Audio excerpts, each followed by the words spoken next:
The Haunter of the Dark by H.P. Lovecraft. Dedicated to Robert Bloch. I have seen the dark universe yawning, where the black planets roll without aim, where they roll in their horror unheeded, without knowledge or luster or name.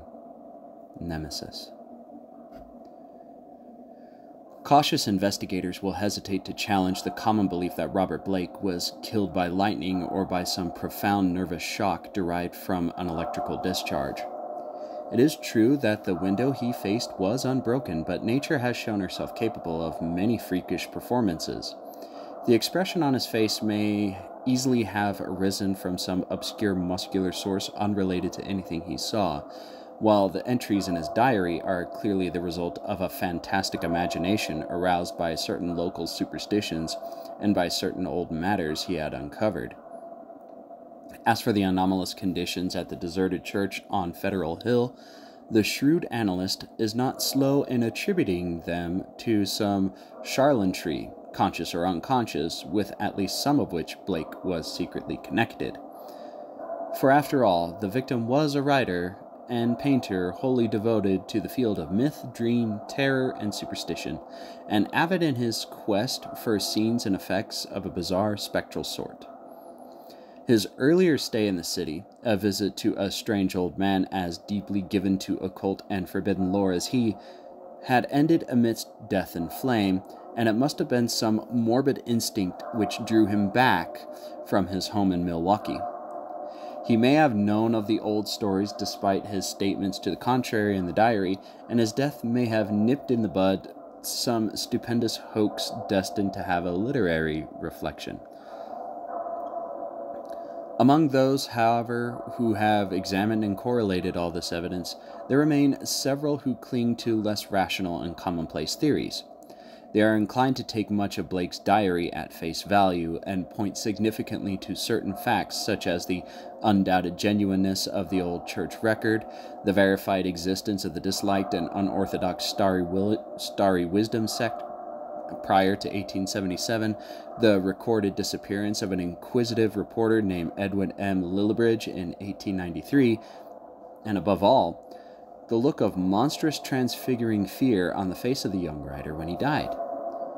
As one of these believers, who, moved to fanatical extremes, threw into the bay the curiously angled stone and its strangely adorned metal box found in the old church steeple, the black windowless steeple, and not the tower where Blake's diaries said those things originally were. Though widely censored, both officially and unofficially, this man, a reputable physician with a taste for odd folklore, averred that he had rid the earth of something too dangerous to rest upon it. Between these two schools of opinion, the reader must judge for themselves. The papers have given the tangible details from a skeptical angle, leaving for others the drawing of the picture as Robert Blake saw it, or thought he saw it, or pretended to see it. Now, studying the diary closely, dispassionately, and at leisure, let us surmise the dark chain of events from the expressed point of view of their chief actor. Young Blake returned to Providence in the winter of 1934 to 1935, taking the upper floor of a venerable dwelling in a grassy court off College Street, on the crest of the great eastward hill near the Brown University campus and behind the marble John Hay Library. It was a cozy and fascinating place in a little garden oasis of village-like antiquity where huge friendly cats sunned themselves atop a convenient shed. The square Georgian house had a monitor roof, classic doorway with fan carving, small-paned windows, and all the other earmarks of early 19th century craftsmanship. Inside were 6-panel doors, wide floorboards, a curving colonial staircase, white Adam period mantels, and a rear set of rooms 3 steps below the general level. Blake's study, a large southwest chamber, overlooked the front garden on one side, while its west windows, before one of which he had his desk, faced off from the brow of the hill and commanded a splendid view of the lower town's outspread roofs and of the mystical sunsets that flamed behind them. On the far horizon were the open countryside's purple slopes.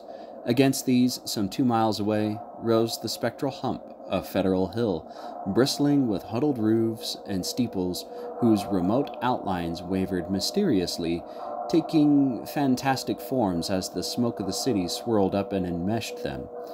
Blake had a curious sense that he was looking upon some unknown ethereal world, which might or might not vanish in dream if he ever tried to seek it out and enter it in person.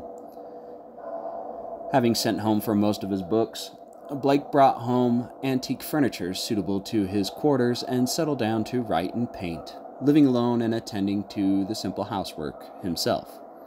His studio was in a north attic room where the panes of the monitor roof furnished admirable lighting. During that first winter, he produced 5 of his best-known short stories: The Burrower Beneath, The Stairs in the Crypt, Shagai in the Vale of Pnath, and The Feaster from the Stars, and painted 7 canvases, studies of nameless, unhuman monsters and profoundly alien, non-terrestrial landscapes. At sunset, he would often sit at his desk and gaze dreamily off at the outspread west, the dark towers of Memorial Hill just below, the Georgian courthouse belfry, the lofty pinnacles of the downtown section, and that shimmering, spire-crowned mound in the distance whose unknown streets and labyrinthine gables so potently provoked his fancy. From his few local acquaintances, he learned that the far-off slope was a vast Italian quarter, though most of the houses were remnants of older Yankee and Irish days. Now and then he would train his field glasses on that spectral, unreachable world beyond the curling smoke, picking out individual roofs and chimneys and steeples, and speculating upon the bizarre and curious mysteries that they might house. Even with optical aid, Federal Hill seemed somehow alien, half fabulous, and linked to the unreal, intangible marvels of Blake's own tales and pictures. The feeling would persist long after the hill had faded into the violet, lamp-starred twilight, and the courthouse floodlights and the red Industrial Trust beacon had blazed up to make the night grotesque. Of all the distant objects on Federal Hill, a certain huge and dark church most fascinated Blake. It stood out with especial distinctness at certain hours of the day, and at sunset the great tower and tapering steeple loomed blackly against the flaming sky. It seemed to rest on especially high ground, for the grimy facade and the obliquely seen north side with sloping roof and the tops of great pointed windows rose boldly above the tangle of surrounding ridgepoles and chimney pots. Peculiarly grim and austere, it appeared to be built of stone, stained and weathered with the smoke and storms of a century or more. The style, so far as the glass could show, was that earliest experimental form of Gothic revival which preceded the stately Upjohn period and held over time the outlines and proportions of the Georgian age.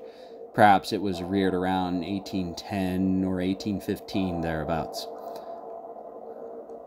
As months passed, Blake watched the far-off, forbidding structure with an oddly mounting interest. Since the vast windows were never lighted, he knew that it must be vacant. The longer he watched, the more his imagination worked, till at length he began to fancy curious things. He believed that a vague, singular aura of desolation hovered over the place, so that even the pigeons and swallows shunned its smoky eaves. Around other towers and belfries, his glass would reveal great flocks of birds, but here they never rested. At least that is what he thought and set down in his diary.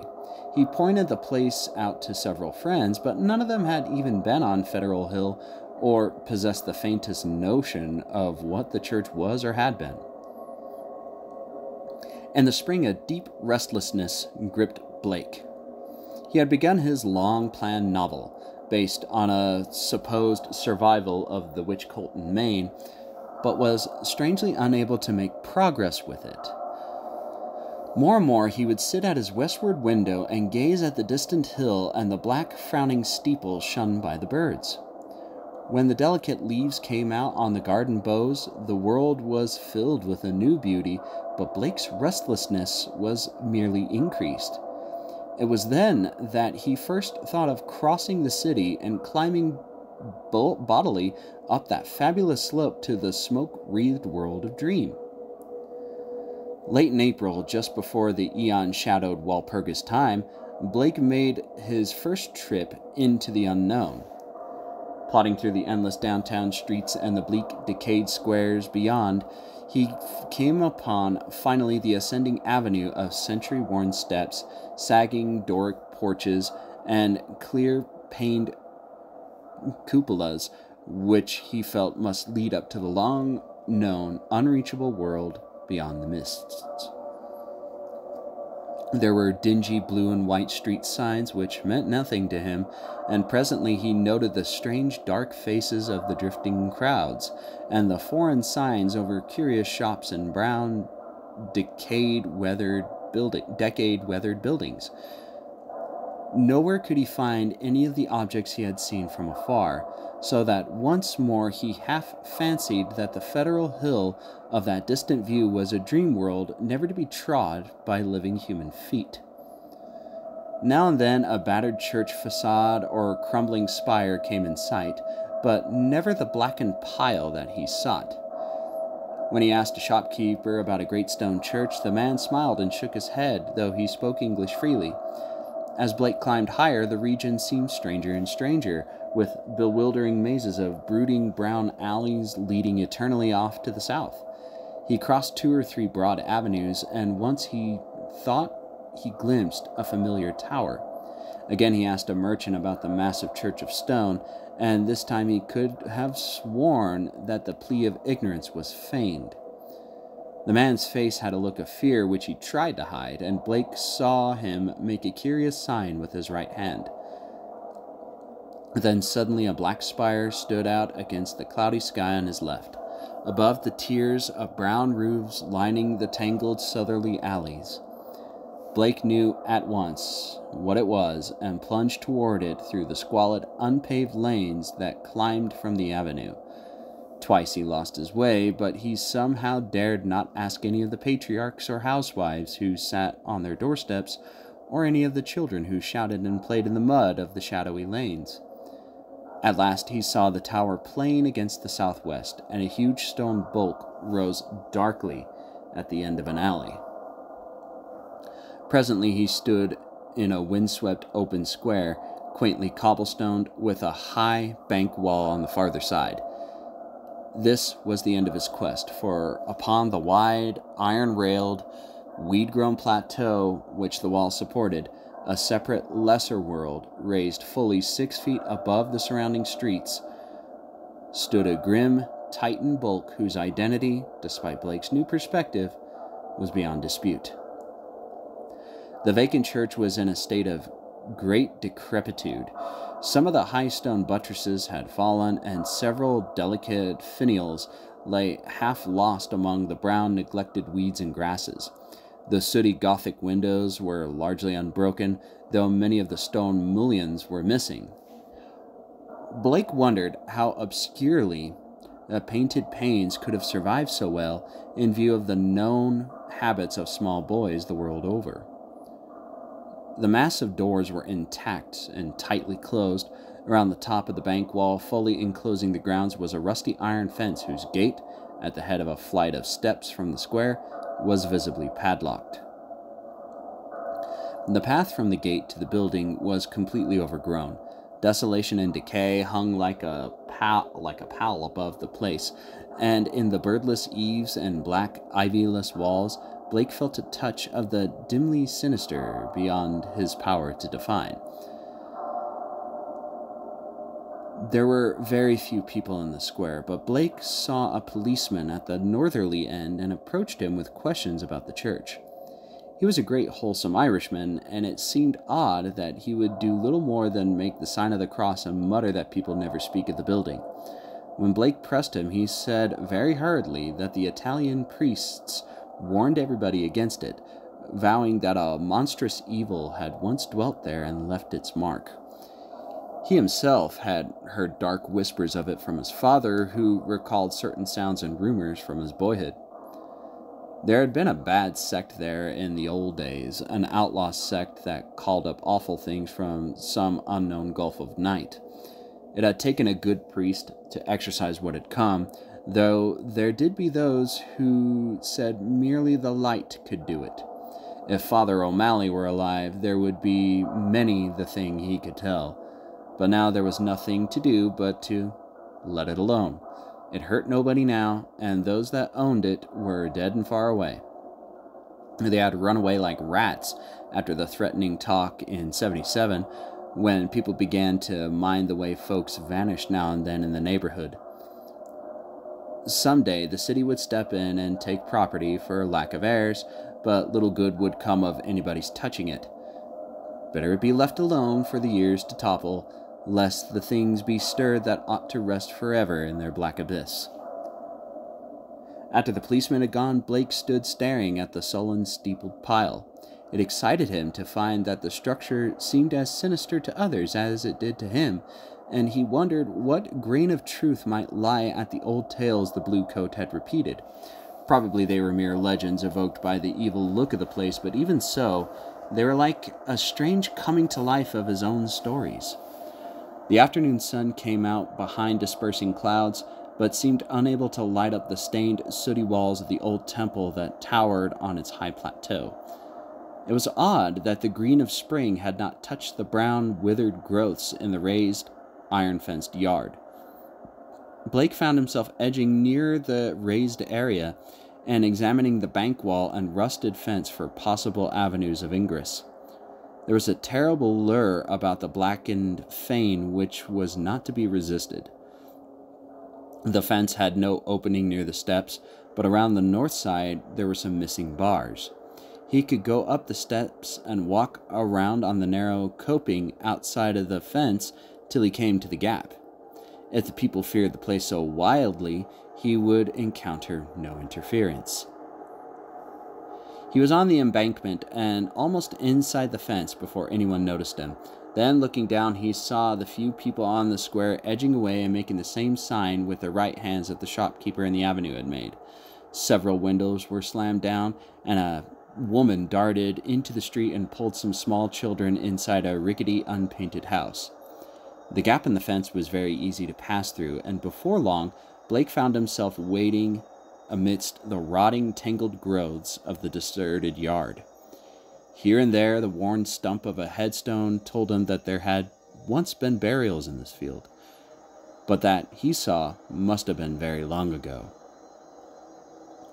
The sheer bulk of the church was oppressive now, and he was close to it, but he conquered his mood and approached to try the 3 great doors in the facade. All were securely locked, so he began a circuit of the Cyclopean building in quest of some minor and more penetrable opening. Even then he could not be sure that he wished to enter that haunt of desertion and shadow, yet the pull of its strangeness dragged him on automatically. A yawning and unprotected cellar window in the rear furnished the needed aperture. Peering in, Blake saw a subterranean gulf of cobwebs and dust faintly lit by the western sun's filtered rays. Debris, old barrels, and ruined boxes and furniture of numerous sorts met his eye, though over everything lay a shroud of dust which softened all sharp outlines. The rusted remains of a hot air furnace showed that the building had been used and kept in shape as late as the mid-Victorian times. Acting almost without conscious initiative, Blake crawled through the window and let himself down to the dust-carpeted and debris-strewn concrete floor.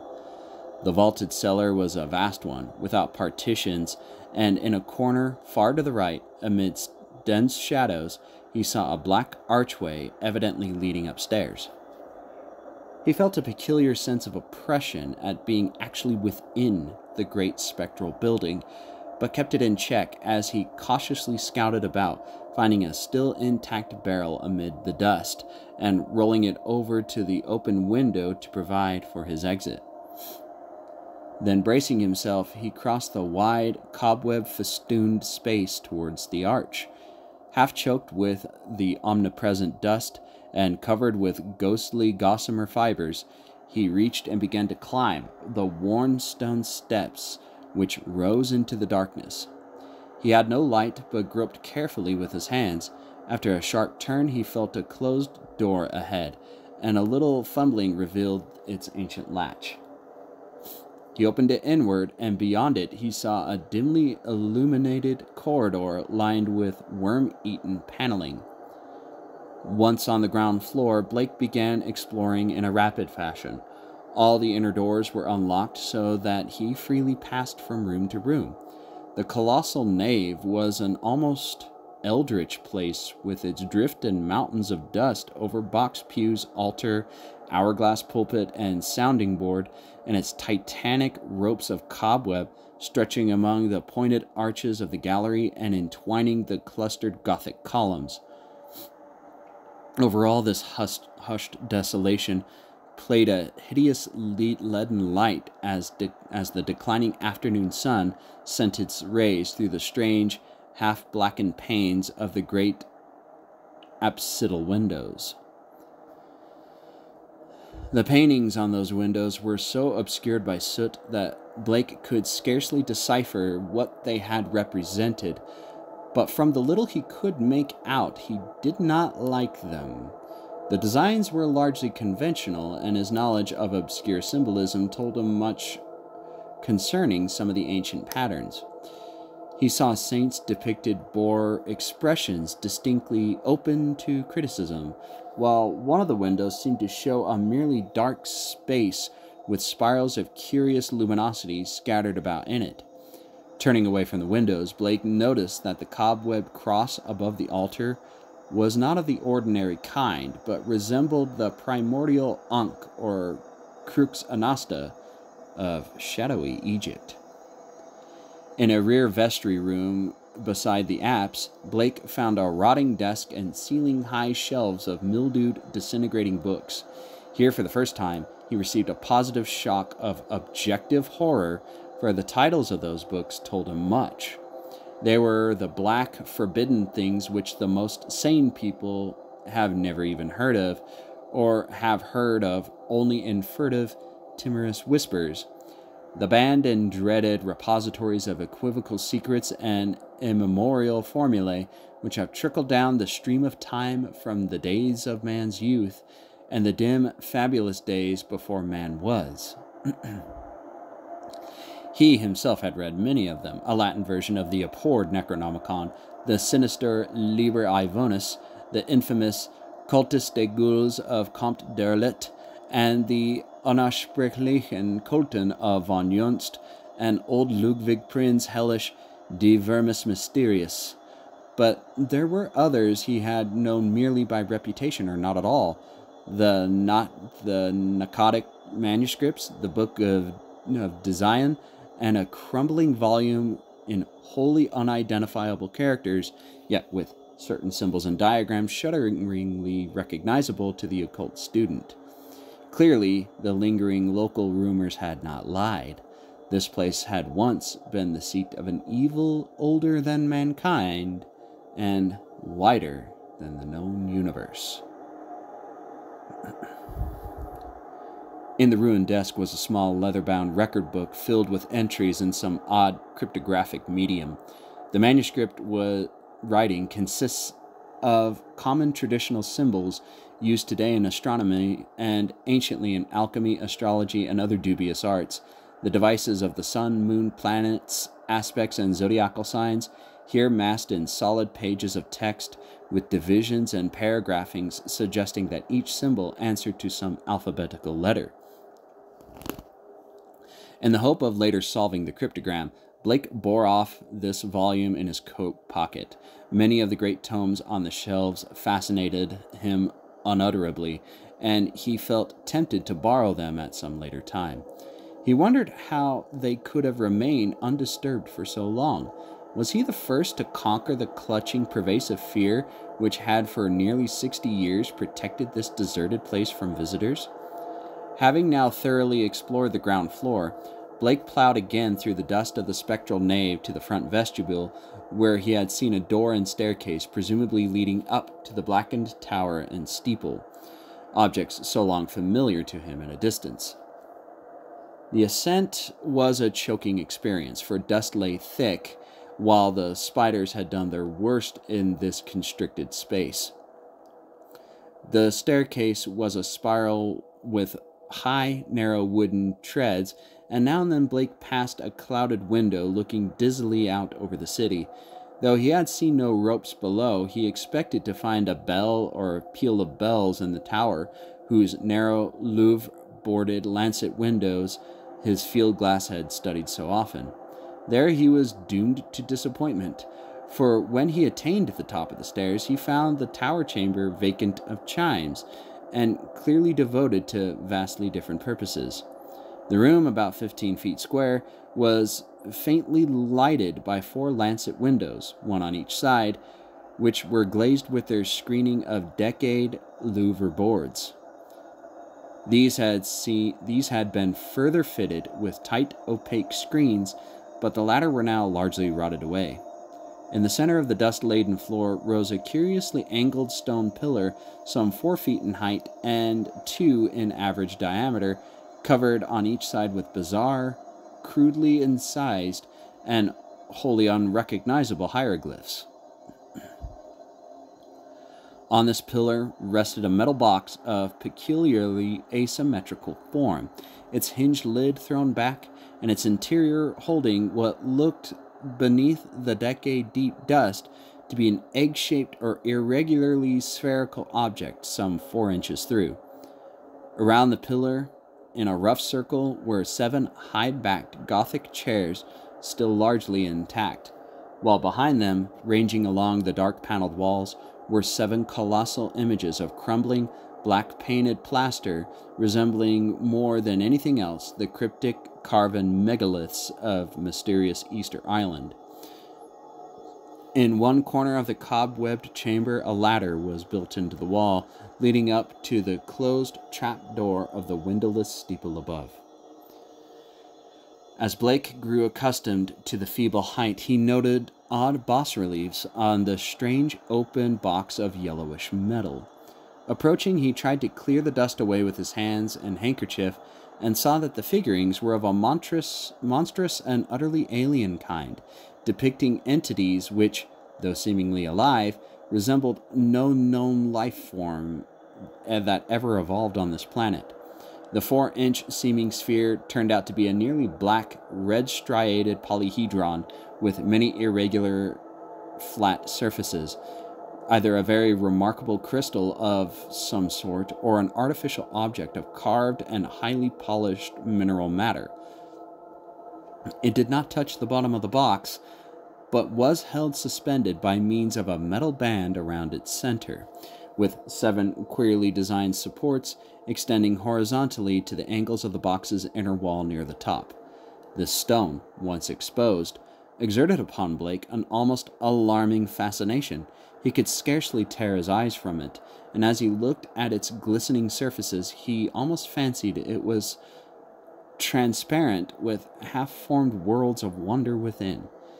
Into his mind floated pictures of alien orbs with great stone towers, and other orbs with Titan mountains and no mark of life, and still remoter spaces where only a stirring in vague blacknesses told the presence of consciousness and will. When he did look away, it was to notice a somewhat singular mound of dust in the far corner near the ladder to the steeple. Just why it took his attention he could not tell, but something in its contours carried a message into his unconscious mind. Plowing toward it and brushing aside the hanging cobwebs as he went, he began to discern something grim about it. Hand and handkerchief soon revealed the truth, and Blake gasped with a baffling mixture of emotions. It was a human skeleton, and it must have been there for a very long time. The clothing was in shreds, but some buttons and fragments of cloth bespoke a man's gray suit. There were other bits of evidence: shoes, metal clasps, huge buttons for round cuffs, a stick pin of bygone pattern, a reporter's badge with the name of the old Providence Telegram, and a crumbling leather pocketbook. Blake examined the letter with care, finding within it several bills of antiquated issue, a celluloid advertising calendar for 1893, some cards with the name Edwin M. Lillibridge, and a paper covered with penciled memoranda. This paper held much of a puzzling nature, and Blake read it carefully at the dim westward window. Its disjointed text included such phrases as the following: Professor Enoch Bowen, home from Egypt, May 1844, buys Old Free Will Church in July, his archaeological work and studies in occult well known. Dr. Drown of Fourth Baptist warns against starry wisdom in sermon, December 29, 1844, congregation 97 by end of 45. 1846, 3 disappearances. First mention of Shinning Trapezohedron. 7 disappearances. 1848, stories of blood sacrifice begin. Investigation 1853 comes to nothing. Stories of sounds. Friar O'Malley tells of devil worship with box found in great Egyptian ruins. Says they call up something that can't exist in light. Flees a little light and banished by strong light. Then has to be summoned again.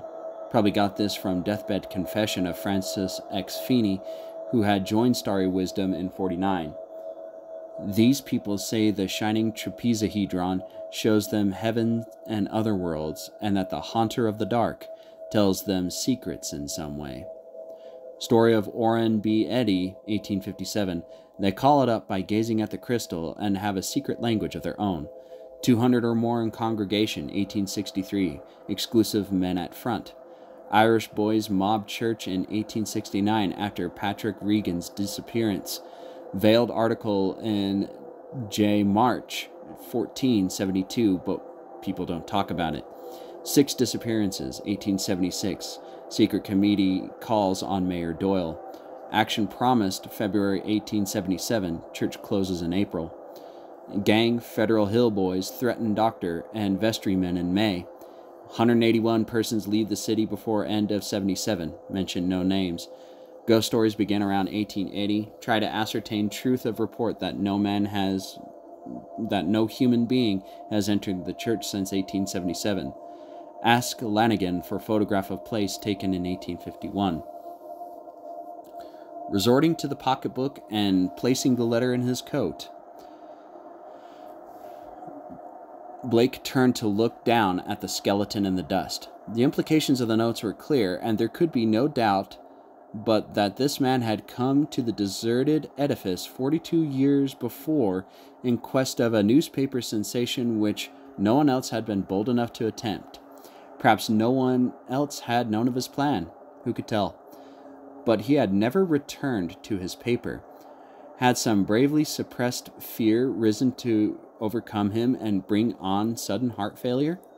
Blake stooped over the gleaming bones and noted their peculiar state. Some of them were badly scattered, and a few seemed oddly dissolved at the ends. Others were strangely yellowed, with vague suggestions of charring. This charring extended to some of the fragments of the clothing. The skull was in a very peculiar state, stained yellow and with a charred aperture in the top, as if some powerful acid had eaten through the solid bone.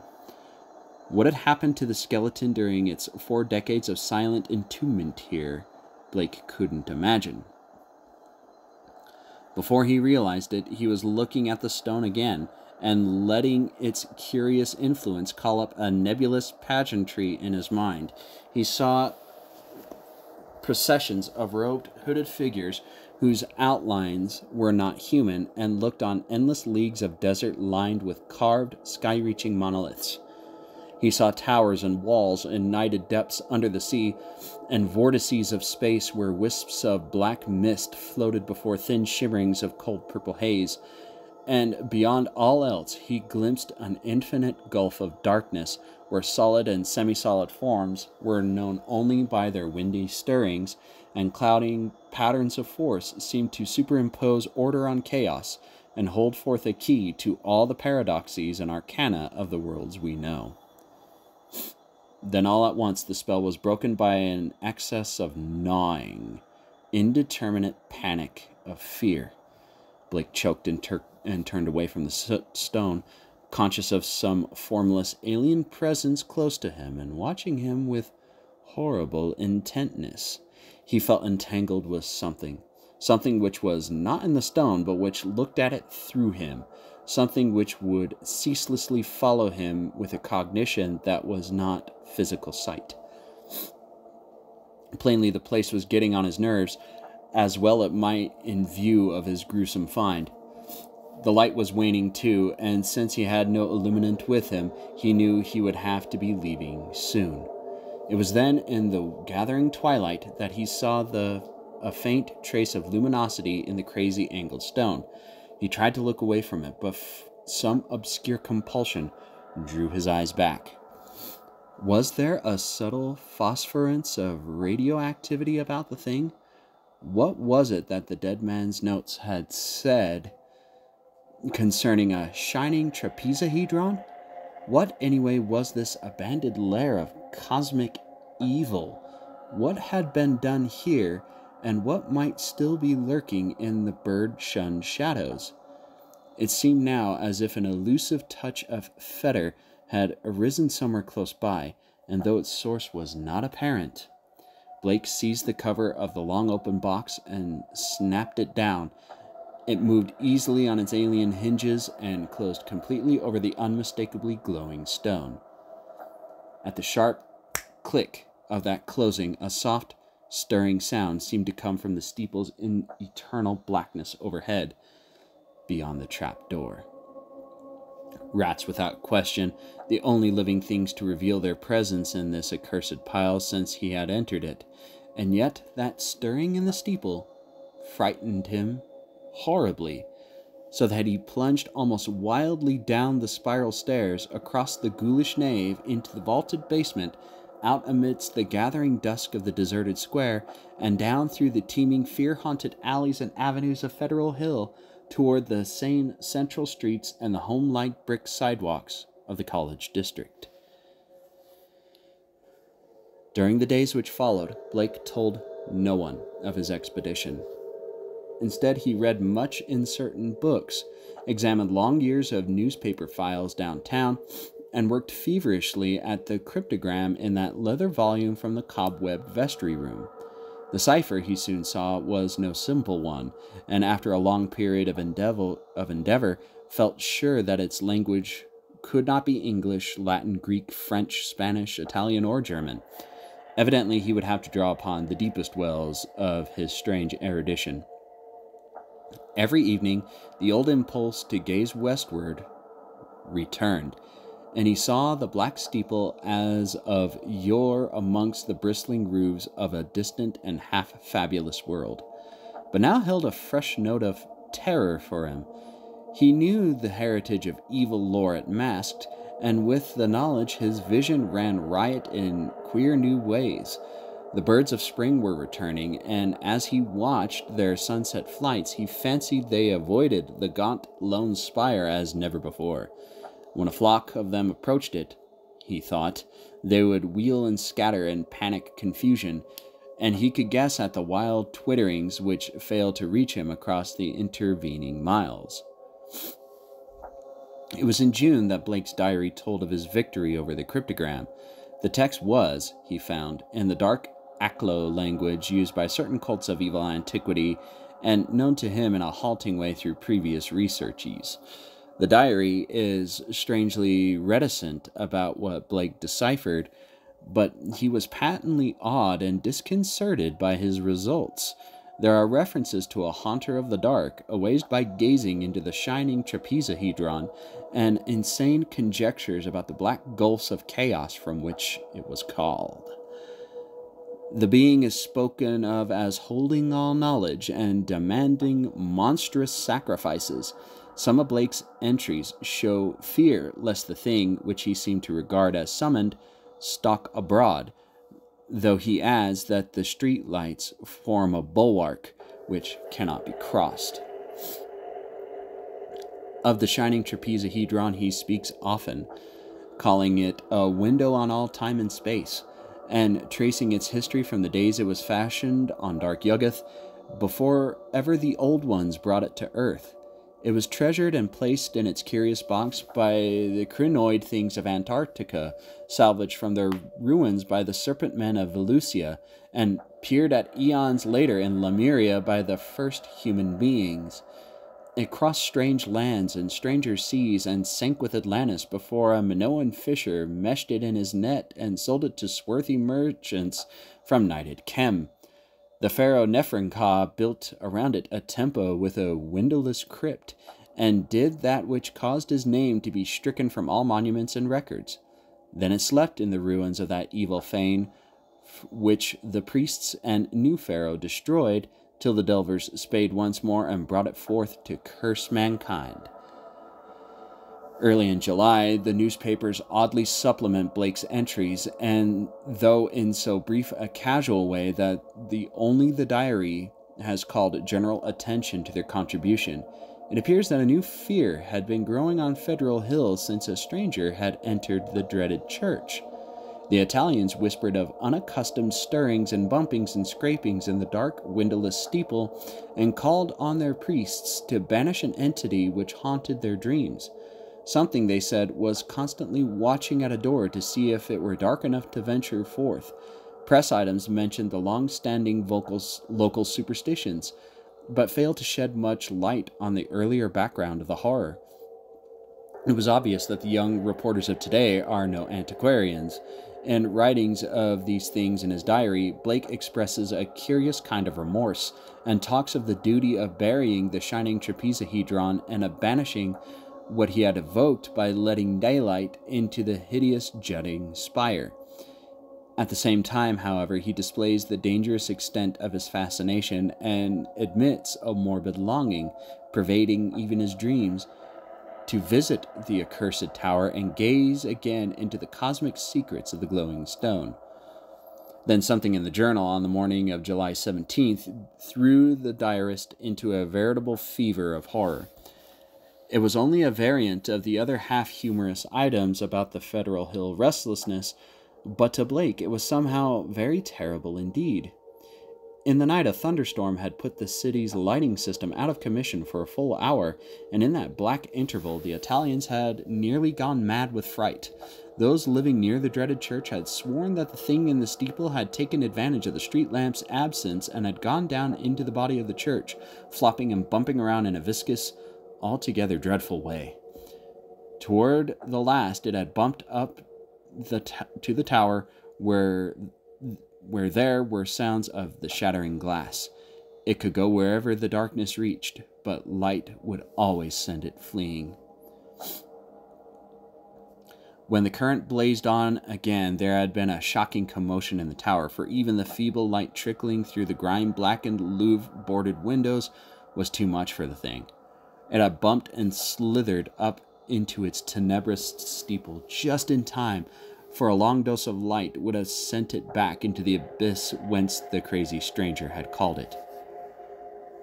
During the dark hour, praying crowds had clustered around the church in the rain with lighted candles and lamps somehow shielded with folded papers and umbrellas, a guard of light to save the city from the nightmare that stalks in the darkness. Once those nearest the church declared the outer door had rattled hideously. But even this was not the worst. The evening in the bulletin, Blake read of what the reporters had found. Aroused at last to the whimsical news value of the scare, a pair of them had defied the frantic crowds of the Italians and crawled into the church through the cellar window after trying the doors in vain. They found the dust of the vestibule and of the spectral nave plowed up in a singular way, with bits of rotted cushions and satin pew linings scattered curiously around. There was a bad odor everywhere, and here and there were bits of yellow stain and patches of what looked like a charring. Opening the door to the tower and pausing a moment at the suspicion of a scraping sound above, they found the narrow spiral stairs wiped thoroughly clean. In the tower itself, a similarly half-swept condition existed. They spoke of the heptagonal stone pillar, the overturned Gothic chairs, and the bizarre plaster images. Though, strangely enough, the metal box and the old mutilated skeleton were not mentioned. What disturbed Blake the most, except for the hints of stains and charring and bad odors, was the final detail that explained the crashing glass. Every one of the tower's lancet windows was broken, and 2 of them had been darkened in a crude and hurried way by the stuffing of satin pew linings and cushion horsehair into the spaces between the slanting exterior louvre boards. More satin fragments and bunches of horsehair lay scattered around the newly swept floor, as if someone had been interrupted in the act of restoring the tower to the absolute blackness of its tightly curtained days. Yellowish stains and charred patches were found on the ladder to the windowless spire, but when a reporter climbed up, opened the horizontally sliding trapdoor, and shot a feeble flashlight beam into the black and strangely fetid place, he saw nothing but darkness and a heterogeneous litter of shapeless fragments near the aperture. The verdict, of course, was charlatanry. Somebody had played a joke on the superstitious hill dwellers, or else some fanatic had striven to bolster up their fears for their own supposed good. Or perhaps some of the younger and more sophisticated dwellers had staged an elaborate hoax on the outside world. There was an amusing aftermath when the police sent an officer to verify the reports. 3 men in succession found ways of evading the assignment, and the fourth went very reluctantly and returned very soon after without adding to the account given by the reporters. From this point onwards, Blake's diary shows a mounting tide of insidious horror and nervous apprehension. He upbraids himself for not doing something and speculates wildly on the consequences of another electrical breakdown. It has been verified that on 3 occasions, during thunderstorms, he telephoned the electric light company in a frantic vein and asked that desperate precautions against a lapse of power be taken. Now and then his entries show concern over whether the failure of the reporters to find the metal box and stone and the strangely marred old skeleton when they explored the shadowy tower room. He assumed that these things had been removed. Whither and by whom or what, he could only guess. But his worst fears concerned themselves and the kind of unholy rapport he failed to exist between his mind and that lurking horror in the distant steeple, that monstrous thing of night which his rashness had called out of the ultimate black spaces. He seemed to feel a constant tugging at his will, and the callers of that period remember how he would sit abstractedly at his desk and stare out of the west window at that far-off, spire-bristling mound beyond the swirling smoke of the city. His entries dwell monstrously on certain terrible dreams and of a strengthening of the unholy rapport in his sleep. There is mention of a night when he awaked to find himself fully dressed, outdoors, and headed automatically down College Hill toward the west. Again and again, he dwells on the fact that the thing in the steeple knows where to find him. The week following July 30th is recalled as the time of Blake's partial breakdown. He did not dress and ordered all his food by telephone. The visitors remarked the cords he kept near his bed, and he said that sleepwalking had forced him to bind his ankles every night with knots which would probably hold or else waken him with the labor of untying. In his diary, he told of the hideous experience which had brought the collapse.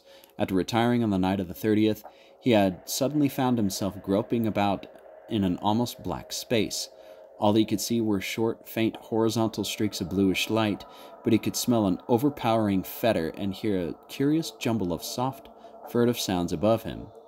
Whenever he moved, he stumbled over something, and at each noise there would come a sort of answering sound from above, a vague stirring mixed with the cautious sliding of wood on wood. Once his groping hands encountered a pillar of stone with a vacant top, whilst later he found himself clutching the rungs of a ladder built into the wall, and fumbling his uncertain way upward towards some region of intenser stench where a hot, searing blast beat down against him. Before his eyes, a kaleidoscopic range of phantasmal images played, all of them dissolving at intervals into the picture of a vast, unplumbed abyss of night, wherein whirled suns and worlds of an even profounder blackness. He thought of the ancient legends of ultimate chaos, at whose center sprawls the blind idiot god Azathoth, lord of all things, encircled by his flopping horde of mindless and amorphous dancers, and lulled by the thin, monotonous piping of demoniac flutes held in nameless paws. Then a sharp report from the outer world broke through his stupor and roused him to the unutterable horror of his position.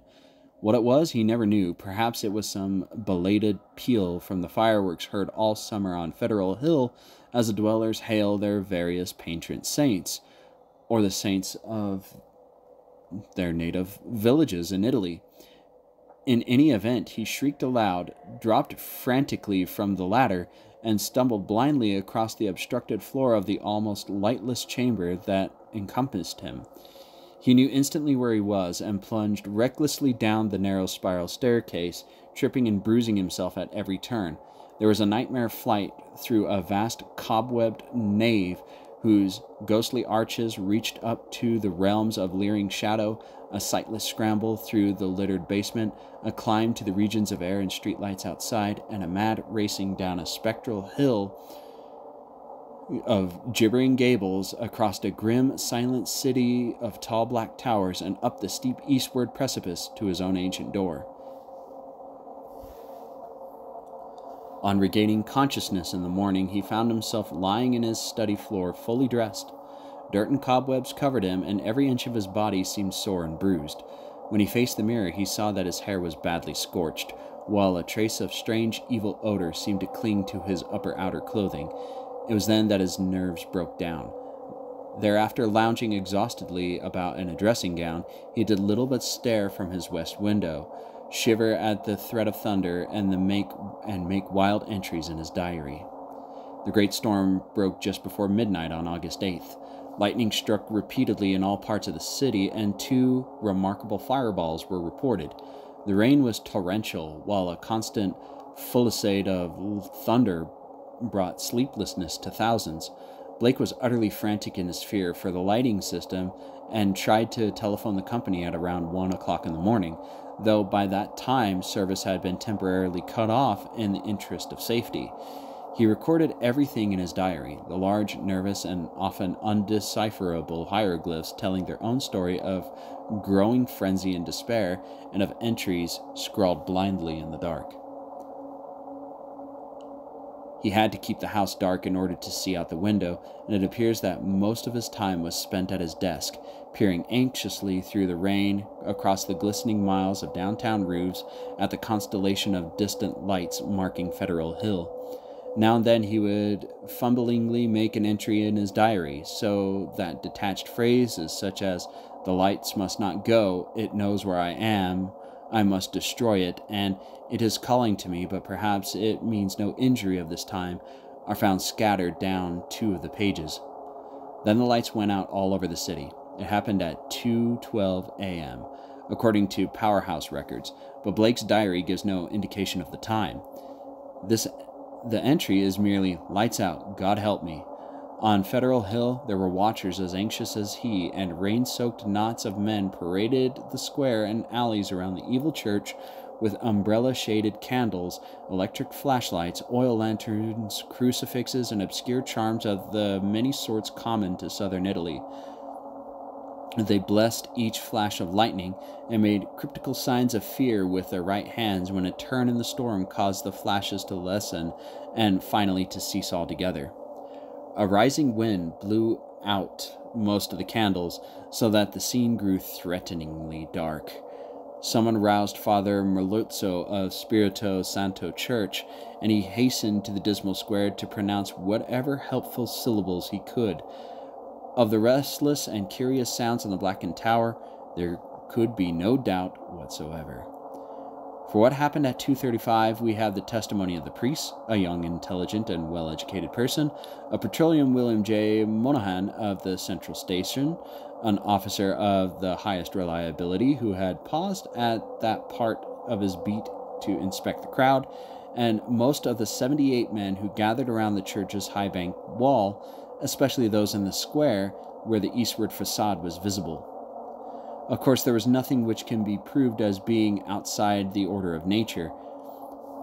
The possible causes of such an event are many. No one can speak with certainty of the obscure chemical processes arising in a vast, ancient, ill-aired, and long-deserted building of heterogeneous contents. Mephitic vapors, spontaneous combustion, pressures of gases born of long decay, any one of numberless phenomena might be responsible. And then, of course, the factor of conscious charlatanry can by no means be excluded. The thing was really quite simple in itself and covered less than 3 minutes of actual time. Father Meluzzo, always a precise man, looked at his watch repeatedly. It started with a definite swelling of the dull, fumbling sounds inside the black tower. There had for some time been a vague exhalation of strange, evil odors from the church, and this had now become emphatic and offensive. Then at last there was a sound of splintering wood, and a large, heavy object crashed down in the yard beneath the frowning easterly facade. The tower was invisible now that the candles would not burn, but as the object neared the ground, people knew that it was the smoke-grimed Louvre boarding of that tower's east window. Immediately afterward, an utterly unbearable fetor welled forth from the unseen heights, choking and sickening the trembling watchers, and almost prostrating those in the square. At the same time, the air trembled with a vibration as of flapping wings, and a sudden east-blowing wind, more violent than any previous blast, snatched off the hats and wrenched the dripping umbrellas of the crowd. Nothing definite could be seen in the candleless light, though some upward-looking spectators thought they glimpsed a great spreading blur of denser blackness against the inky sky, something like a formless cloud of smoke that shot with meteor-like speed toward the east. That was all. The watchers were half numbed with fright, awe, and discomfort, and scarcely knew what to do, or whether to do anything at all. Not knowing what had happened, they did not relax their vigil, and a moment later they sent up a prayer as a sharp flash of belated lightning, followed by an ear-splitting crash of sound, rent the flooded heavens. Half an hour later, the rain stopped, and in 15 minutes more, the streetlights sprang on again, sending the weary, bedraggled watchers relievedly back to their homes. The next day's papers gave these matters minor mention in connection with the general storm reports.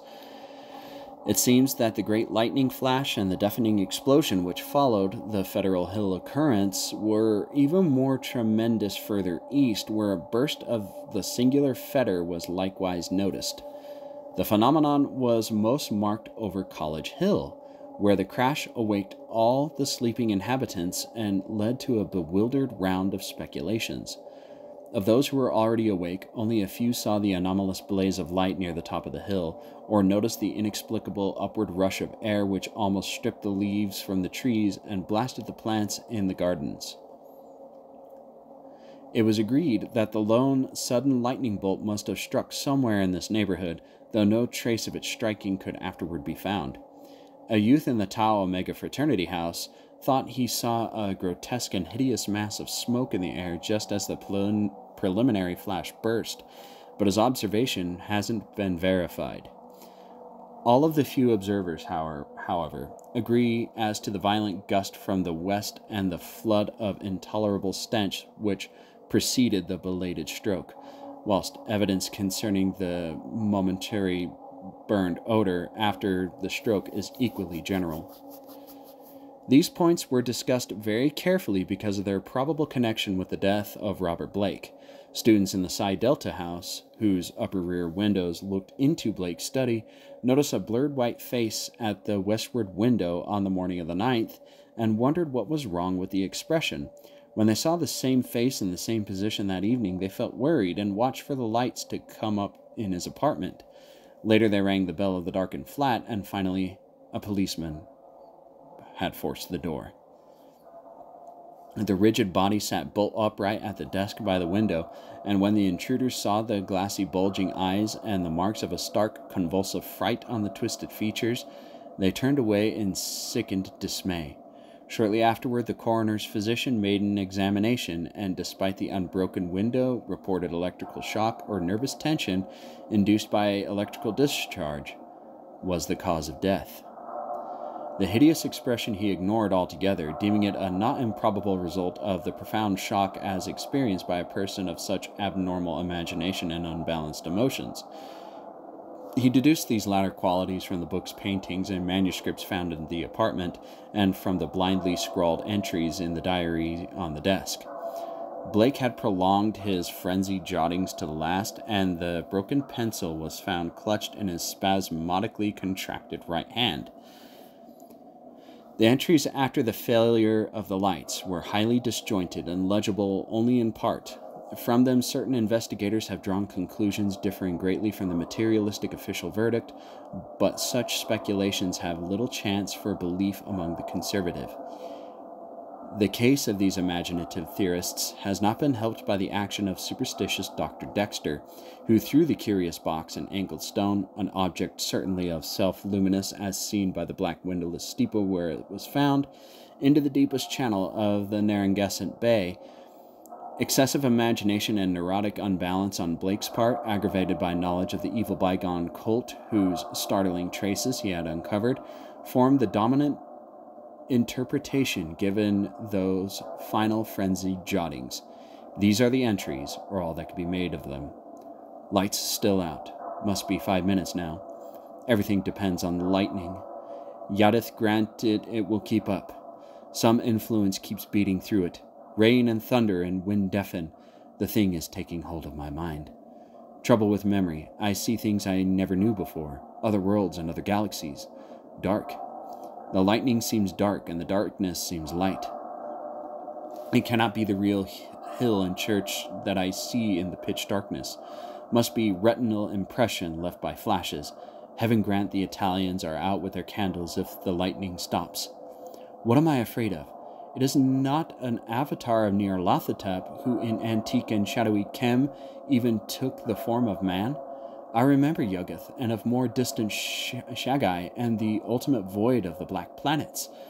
The long, winging flight through the void cannot cross the universe of light, recreated by the thoughts caught in the shining trapezohedron. Send it through the horrible abysses of radiance. My name is Blake, Robert Harrison Blake of 620 East Knapp Street, Milwaukee, Wisconsin. I am on this planet. Azathoth have mercy. The lightning no longer flashes. Horrible. I can see everything with a monstrous sense that is not sight. Light is dark, and dark is light. Those people on the hill, guard, candles and charms, they're priests. Sense of distance gone. Far is near and near is far. No light, no glass. See that steeple, that tower, window. Can hear Roderick Usher. Am mad or going mad. The thing is stirring and fumbling in the tower. I am it, and it is I. I want to get out. Must get out and unify the forces. It knows where I am. I am Robert Blake, but I see the tower in the dark. There is a monstrous odor, senses transfigured, boarding that window cracking and giving way. I see it coming. Here, Hellwind, Titan Blur, Black Wings. Yog-Sothoth, save me. The three-lobed, burning eye.